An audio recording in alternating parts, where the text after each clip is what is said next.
వాస్తవంగా నిన్న కాక మొన్ననే చెప్పుకున్నాం. పోలాండ్‌కి జైశంకర్ చురకలు అంటించాడు.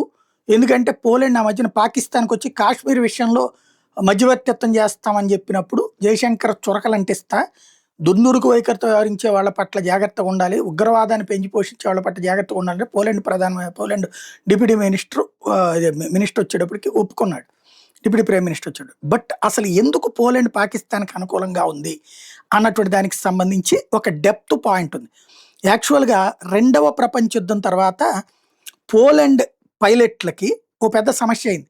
వాళ్ళందరూ కూడా రాయల్ ఎయిర్ ఫోర్స్‌లో పనిచేశారు. రాయల్ ఎయిర్ ఫోర్స్ అంటే బ్రిటిష్ వాళ్ళది. పోలాండ్ వాళ్ళు దాని తరపున పనిచేశారు. వాళ్ళకందరికి ఉద్యోగాలు లేకుండా పోయింది. రెండో ప్రపంచ యుద్ధం తర్వాత బ్రిటిష్ వాళ్ళ దగ్గర డబ్బులు కూడా లేవు. ఆర్థిక సంక్షోభం ఉంది. దాంతో ఉద్యోగాలు అనేకం తీసేశారు. అందులో పోలాండ్ వాళ్ళని తీసేసిన సందర్భం. రెండో ప్రపంచ యుద్ధం అంటే మనకు అప్పుడే స్వతంత్రం వచ్చిన కొత్తలాగా ముందనమాట జరిగింది. అదే టైంకి మనకు స్వతంత్రం రావడం, పాకిస్తాన్ విడిపోవడం. పాకిస్తాన్‌కి అప్పుడు 1947 పాకిస్తాన్‌లో అర్జెంట్‌గా వాళ్ళకి సైన్యం లేదు. కొత్తది కదా, విడిపోయింది కదా. ఎయిర్ ఫోర్స్ కూడా కావాలి వాళ్ళకి.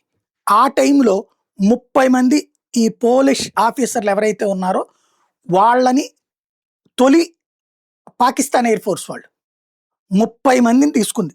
3 సంవత్సరాల కాంట్రాక్ట్ కింద తీసుకుని వాళ్ళు ఏం చేశారంటే ఓ పక్కన వాళ్ళకి ట్రైనింగ్ ఇచ్చారు. అక్కడ ఉన్నటువంటి పాకిస్తాన్ యువతరాన్ని పైలట్లుగా, అట్లాగే యుద్ధ విమానాలు నడపడంలో, యుద్ధ విమానాలకు సంబంధించినటువంటి వ్యవహారాల్లో పూర్తి శిక్షణ ఇచ్చారు.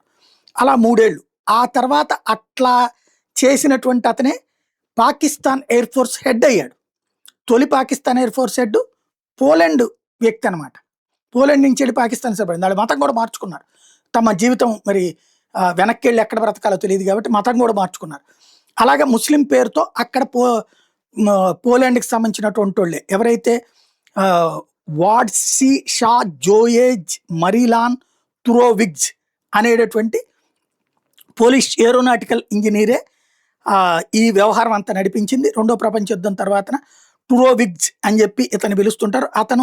అతని వైఫ్ జోఫియా ఇద్దరూ కూడా అక్కడే ఉండిపోయి వాళ్ళు మతం మారడంతో పాటుగా మిగతా వాళ్ళని కూడా మతం మార్చి అక్కడ కొనసాగుతూ వచ్చారు.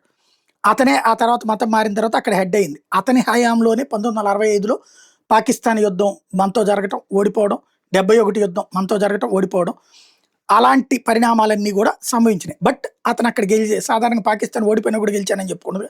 అతనికి ర్యాంకులు కూడా ఇచ్చారు. 3వ అత్యున్నత పురస్కారం కూడా ఇచ్చాడు. పాకిస్తాన్కి సంబంధించినటువంటి 3వ అత్యున్నత పురస్కారం కూడా. ఆ తర్వాత అతను తయారు చేసినటువంటి వింగే ఆ తర్వాత తరాల్లో కూడా కొనసాగింది. అందుకనినే పోలాండ్ వాళ్ళు పాకిస్తాన్ని తమదిగా భావిస్తూ ఉండటం అన్నటువంటిది జరుగుతూ ఉంటుంది.